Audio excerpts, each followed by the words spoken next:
इस जन्म में सेवा देकर बहुत बड़ा एहसान किया।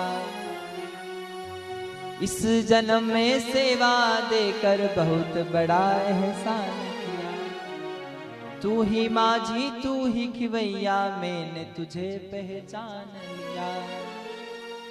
वो हम साथ रहे जन्मों तक, हो बस इतनी रखना बात, और देना हो तो दीजिए जन्म जन्म का।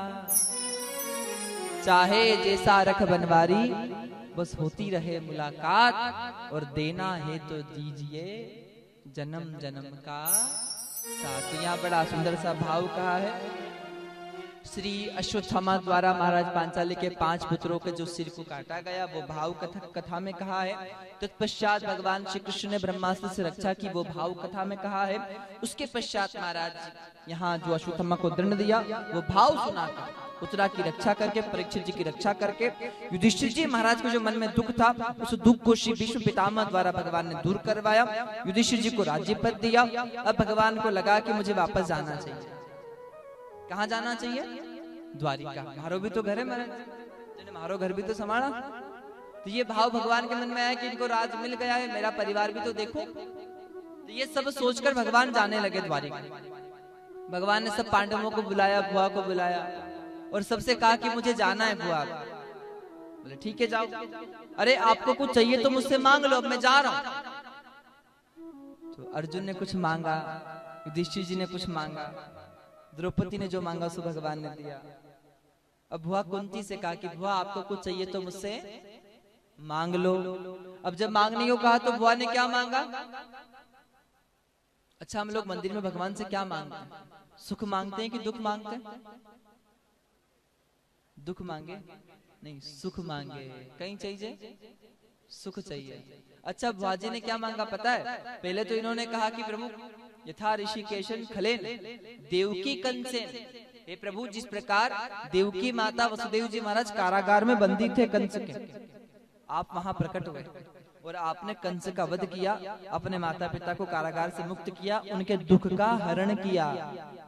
उसी प्रकार है द्वारिकाधीश भगवान, मेरे ऊपर भी विपत्ति आई, संकट बार बार आया। भगवान ने पूछा कब आया? बोले विशान महाग्ने पुरुषात दर्शनात् असत सभायाम वनवास कृच्छत मृधे मृधे नेक महारथा अस्त्र द्रोणस्त्र तश्चास्म हरि भी रक्षित। भगवान संकट तो बहुत आया मेरे ऊपर। कब आया? बोले जब मेरे बालक छोटे थे, इनको जहर के लड्डू खिलाए, और उस विष से कोई बचा नहीं सकता, पर उस जहर से भी भगवान कृष्ण आपने मेरे बच्चों की रक्षा की। विशान महाग्ने, लाख का महल बनाया गया, और एक षड्यंत्र के द्वारा उस लाख के महल में पांडु सहित मुझे वहां रोका गया, और उस महल में आग लगा दी गई। जब वो आग जलने लगी, वो जब महल जलने लगा, तो चारों ओर अंधकार था, हमारी रक्षा करने वाला कोई नहीं था, बचाने वाला। और जब कोई बचाने वाला नहीं था, तब द्वारिकाधीश भगवान वहां प्रकट हुए, उन्होंने उस अग्नि से हमारी रक्षा करी। विशान महाग्नि पुरुषात दर्शना असत सभायां वनवास कृच्छत। उस खोटी सभा में जब द्रौपदी की लज्जा पर, हमारी लज्जा पर जब विपत्ति आई, तो हमारी रक्षा करने वाला कोई नहीं था। उस सभा में भी आप महाराज द्रौपदी की लज्जा की रक्षा करने के लिए आप प्रकट हुए। उस वनवास कृच्छत, उस वन में कई सारे संकट हमने झेले हैं, पर उन संकटों की भी महाराज, उस संकटों में भी हमारी रक्षा करने के लिए परमात्मा आप प्रकट हुए, और हर क्षण आपने हमारी रक्षा की। मृधे मृधे नेक महारथास्त्र, अनेक युद्ध हुए, और अनेक महारथियों से लड़ाई में मेरे पांडवों की आपने रक्षा की। द्रोणास्त्र तस्सास्म हरि भी रक्षित। गुरु द्रोण ने जो ब्रह्मास्त्र अश्वत्थामा को दिया था, उससे कोई रक्षा नहीं कर सकता, उससे कोई बचा नहीं सकता था, पर आपने ब्रह्मास्त्र से भी हमारी रक्षा की। अच्छा, भगवान कृष्ण कह रहे आपको चाहिए क्या? ये तो बात हो गई, आपको क्या चाहिए? वह आप तो मांग लो, आपको जो चाहिए वो। तो बुआ कह रही है मैंने देखा प्रभु, जब जब मेरे ऊपर विपत्ति आई, तब तब मेरा कृष्ण मेरे साथ था। जब जब दुख आया भगवान मेरे, जब तक मैं संकट में रही, तब तक भगवान कृष्ण अपने घर को, द्वारिका को छोड़कर मेरे साथ रहा। और जब मेरे बेटे राजा बन गए, मैं राजमाता बन गई तो मेरा कृष्ण अपने घर जाने को तैयार हो गया। मुझे राजपद नहीं चाहिए, मुझे राजमाता नहीं बनना, मुझे तो वो दुख ही अच्छा था कि जिस दुख में कृष्ण मेरे साथ था। तो क्या कह रही है, विपदः शन्तु नः शश्व तत्र तत्र जगद्गुरो भवतो दर्शनम यस्यात् पुनर्भवदर्शन। हे प्रभु, संसार में जितनी विपत्ति है ना, अच्छा क्या मांगा भगवान ने? संसार में जितना दुख है, जितनी विपत्ति है, जितना संकट है, वो सारा का सारा संकट मेरी झोली में भर दीजिए महाराज, सारा दुख मुझे दे दीजिए। अच्छा कोई दुख मांगता है क्या मंदिर में? सुख मांगता है। अच्छा भगवान ने क्या मांगा? दुख नहीं मांगा, भगवान से भगवान को ही मांगा। मुझे वो सुख नहीं चाहिए जिस सुख में भगवान का नाम छूट जाए, मुझे वो दुख चाहिए कि जिस दुख में भगवान का नाम निरंतर जीवा पर आता रहे। अच्छा भगवान की याद ज्यादा कब आती है, दुख में आती है कि सुख में आती है? सुख में ज्यादा याद आते हैं भगवान, है ना?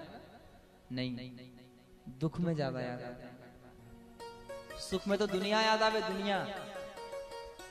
सुख में तो भाई हजार इंदौर को हाट करवा जावा, भाई बाजार करा, परिवार के पूछा, रिश्तेदारी में जावा, पर दुख में तो रिश्तेदार बोले को नहीं, बाजार जान नहीं सका। तो दुख में महाराज भगवान ज्यादा याद आता है। और अच्छा समय कौन सा जिसमें भगवान याद आए वो, कि जिसमें भगवान याद नहीं आए वो? अच्छा समय कौन सा, दिन अच्छा कौन सा माना जाता है? बुरा दिन कौन सा? जिस दिन रोटी ना मिले वो नहीं, बुरा दिन वो मानना चाहिए जिस दिन इन आंखों को भगवान के दर्शन ना हो। बुरा दिन वो जिस दिन इस मुख पर भगवान का नाम ना आए। बुरा दिन वो जिस दिन इन कानों को हरिनाम सुनने को ना मिले। बुरा दिन वो जिस दिन इन हाथों से दान सेवा करने का अवसर ना मिले। बुरा दिन वो जिस दिन पैर चलकर मंदिर ना जाए। और अच्छा दिन कौन सा है? अच्छा दिन वो दिन माना जाता है जिस दिन आंखों को भगवान के दर्शन, जिह्वा को भजन गाने का अवसर मिले, नाम लेने का अवसर मिले। बुआ मांग रही है, भगवान देना है, आपने तो बहुत कुछ दे भी रखा है, मुझे दिया है कि नहीं? कई सारे लोग मंदिर जाते तो दिन भर महाराज लिस्ट बनाकर लेके जाते, ये दे दो वो दे दो, रोते ही रहते भगवान के आगे जाकर। देखो भगवान के आगे जाकर ज्यादा रोना भी मांगने के लिए नहीं, प्रभु की चाह में चाह मिलाने को भगवान की भक्ति कहते हैं, और जीते जी मर जाने को भगवान की भक्ति कहते हैं। जो दिन भर भगवान से मांगे वो भक्त नहीं है महाराज।